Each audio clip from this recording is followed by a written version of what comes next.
Kia ora koutou. Well, massive news in the last 24 hours that we have community transmission of COVID once again, and that Auckland is headed back into level 3, the rest of the country into level 2.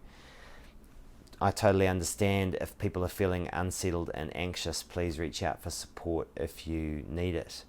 Obviously, over the next 3 days, until we have a better idea of what actually is happening, TOP will be suspending any physical campaigning.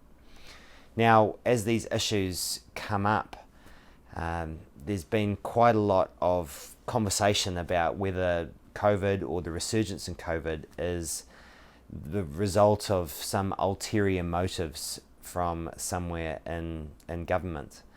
And I just want to say that we need to follow the science on this stuff. I mean, I think we should have healthy skepticism and be prepared to question and debate issues, but we do need to be guided by the science. And I think, often in these conversations, they start with some ideas which are based in reality. I mean, I totally agree with the need for a written constitution, for example, that protects our rights. I think there are real issues with our democracy that need to be looked at. So there are kernels of truth in a lot of these conversations, but then they go on to discuss things which are clearly outside the bounds of science. I mean, so for example, we know that coronavirus is an airborne virus. That means it's passed by coughing, sneezing, or particles. And viruses are not transmitted by radio waves or anything like that.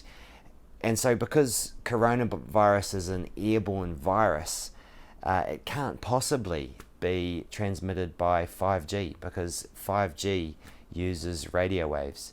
So at times these conversations are veering outside of science and what we know about the world. So by all means, I encourage skepticism and debate, but let's continue to be guided by what we know, science, expertise.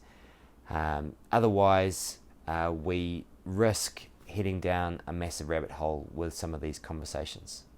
Kia ora.